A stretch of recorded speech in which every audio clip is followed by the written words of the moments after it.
Memutuskan untuk udahlah gue mau jujur aja gitu. Ngamuk banget gue sampai dipukulin juga, tapi untungnya gue nggak diusir. Dengan berjalannya waktu bokap gue nerima gue sih enggak, tapi kayak lebih kayak ya udahlah terserah gitu sih. Sama nyokap gue juga gitu. Terus kan gue juga punya bokap tiri kan. Bokap tiri tuh lebih kayak nggak tahu apa-apa tapi ngomong kayak, kamu gini sih, kayaknya dulu nggak gitu deh. Like, I'm not going to explain everything to him gitu ya. Tapi kayak ya dia nggak tahu kenapa gue kayak gini. Kayak menurut gue kalau di bagian keluarga tuh menurut aku yang paling complicated banget. Tapi untungnya aja aku nggak diusir dari rumah gitu sih. Dari keluarga besarnya gimana? Keluarga besar tuh biasanya gue nggak peduli sama sekali. Keluarga besar itu sampai ada yang ngancem gue, kamu bakal masuk neraka, kamu bakal bla bla bla. I don't care, bitch, motherfucker. Nih gini ya, buat semuanya yang nonton video aku udah pernah bilang di videonya sebelumnya, agama aku, ibadah aku, dosa aku, pahala aku, itu urusan aku. Kamu urusin aja urusan kamu, nggak usah ngurus orang nanti masuk neraka kek, mau masuk mana kek. Tau nggak ngajak kamu juga. Betul, gak ada apa-apa, gak ada angin, gak ada apa, tiba-tiba bilang, kamu jadi kayak gini, kamu masuk neraka yang paling bawah loh, kamu nanti mati cuman pakai kain kafan, punya apa kamu, digituin. Kalau dari pola pikir aku adalah, there's a reason manusia nggak dijadiin Tuhan, karena Tuhan bisa jauh lebih adil daripada itu. Tuhan, menurut gue, Tuhan nggak bakal cuma ngelihat, oh nih orang gay langsung neraka, enggak. Pasti tetap bakal ada pertimbangannya sendiri. Bakal tetap ada yang dilihat, bakal tetap ada yang dinilai. Sayangnya dosa yang dibilang sama orang-orang dosanya kita itu kelihatan. Kalau kalian sebagai yang straight, bedanya nggak kelihatan aja, gitu aja. Emang lo pikir lo coli pakai video bokep nggak dosa? Emang lo pikir bertatap mata sama perempuan nggak dosa? Nggak bikin lo masuk neraka? Emang gue doang bakal masuk, lo juga. Nanti gue jambak, gue ikut bawa. Ngapain lo segitunya menjunjung tinggi Tuhan lo kalau lo nggak bisa menjaga hubungan lo sama manusia? Karena nggak cuma hablum minallah tapi juga hablum minanas, betul? Right, sister. Kalau Luti di keluarganya mau diceritain? Oke. Sebenarnya aku udah sedikit cerita juga sih di video-video aku sebelumnya. Kalau aku kan nggak diterima ya sama keluarga inti aku. Cuma adik aku memang udah mulai reach out aku. Lucunya kalau di kebanyakan kasus adalah keluarga besar yang lebih rese. Nah ini aku justru keluarga besar yang lebih bisa menerima. Kayak ada 2 tante aku yang udah reach out aku dan mereka baik-baik aja. Aku juga udah ketemu sama salah satunya. Sepupu-sepupu aku juga kayak gitu. Tapi tante lo nggak masalah sama sekali? Nggak masalah sama sekali. Dan dia merubah preferensi gue tanpa gue minta. Lu di rumah kan aku tuh dipanggilnya abang ya. Maksudnya Bang Luti. Bang Luti. Aku juga dipanggil abang. Nah semenjak dia udah mulai reach out aku, semenjak aku udah ketemu dia merubah panggilan ke aku jadi kakak. Iyalah, memang harusnya seperti itu sih. I really appreciate that, meskipun awalnya awkward ya pastinya, kayak gue seneng tapi itu awkward aja tiba-tiba gue dipanggil kakak sama orang yang selama umur gue manggil gue bang gitu. Little things tuh bisa bikin kita bahagia yang kayak gitu-gitu ya. Sesimpel itu gitu. Kalau menurut gue sih, kalau almarhum nenek gue masih ada, pasti paling enggak dia membiarkan gue ada di rumah gitu. Dia nggak akan membiarkan gue terbuang di antara hempasan angin-angin Jakarta. But yours survive here. Congratulations. Karena kan aku kan dari aku kecil banget, aku kan tinggal sama nenek aku ya. Jadi segala macam sejarah cerita hidup aku tuh nenek aku saksinya gitu. Nenek meninggal tahun kapan? Aku umur 6 tahun, 5 tahun apa 6 tahun aku lupa.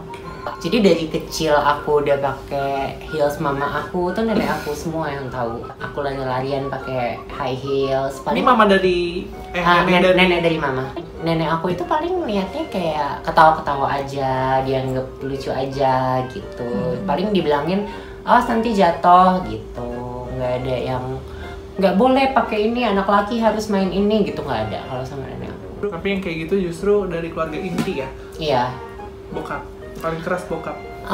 Sebenarnya awal aku come out tuh papa aku cukup wise menanggapinya. Cuma karena mama aku drama banget, dia breakdown terus. Akhirnya papa aku kebawa juga. Dan somehow begitu he turns his back on me, dia jadi lebih gak wise daripada mama aku. Terus yang dilakuin? Yang dilakuin apa? Sama orang tua. kalau Lutfi? Nggak ada sih, mereka kasih pilihan aja. Ya kalau mau tetap di rumah ya ikut aturan mereka, kalau mau jalan sendiri ya hidup sendiri. Packing akhirnya saat itu juga. Iya, aku nggak bawa apa-apa sih karena baju aku di rumah sama baju aku di kosan tuh beda itu dulu. Karena kalau di rumah kan mesti pakai kaos gombrong, pakai celana basket, celana bola gitu. Iya. Muka gue jadi pemain bola, lo kebayang nggak? Lo gimana nggak ngakak? Baju nggak terlalu banyak dibawa, yang aku bawa tuh ijazah, fotokopi kakak, terus akte lahir yang kayak gitu, penting-penting aja. Kamu tuh sebenarnya waktu kecilnya ngerasain nggak banyak perlakuan nggak enak karena kamu beda? Waktu kecil itu gue punya pembantu.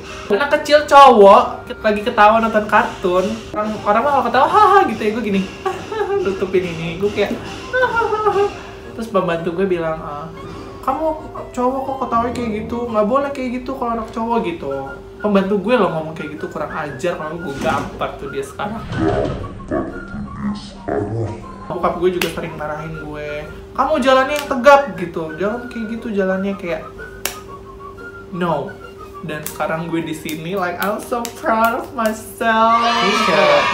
Kayak oh my god, gue ini jati diri gue, kayak gue seneng banget gue sekarang udah menjadi perempuan gitu loh.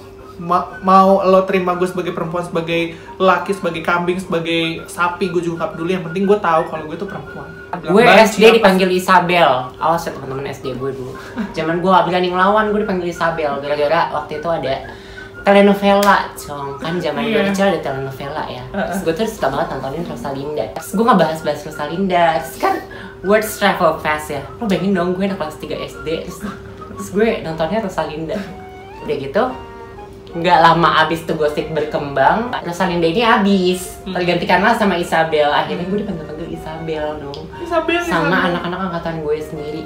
Dan waktu itu tuh gue nggak berani ngelawan, jadi gue tuh baru galak, baru berani ngelawan tuh kelas 5-6 SD deh, gue baru galak. Makanya kalau kalian lihat aku jutek, itu adalah sebuah bentuk self defense aku. Jadi kalau di jalan ketemu aku ngeliat aku jutek banget, itu bukan aku yang sebenarnya. Iya, kalau ketemu aku sama Kak Luti di mall, dimanapun, panggil aja hai, nanti kita foto bareng, oke?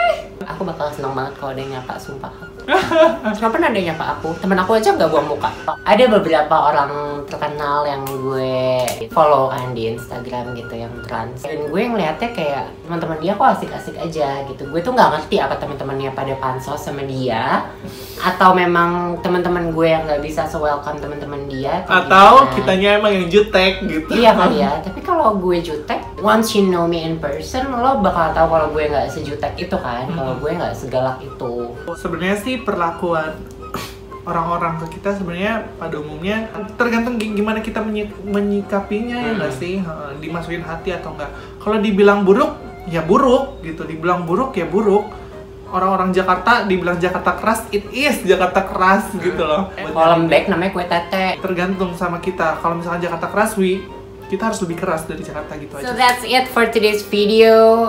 Makasih banyak Kak Tanda udah mau sharing di channel aku lagi. Sebenarnya sih banyak banget hal yang mungkin nggak tersampaikan, mungkin nanti di next video kali ya. Semoga menjawab pertanyaan kalian juga, gimana living as a trans in Indonesia, specifically in Jakarta.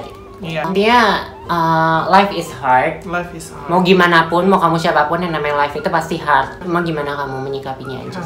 Tantangan bakal selalu ada, cobaan bakal selalu ada, but it's just how you deal with it. Sekali lagi makasih banyak buat Kak Tanda. Jangan lupa follow juga Instagram kita berdua, gampang banget, ini aja. And I'll see you guys again next time. Stay gorgeous.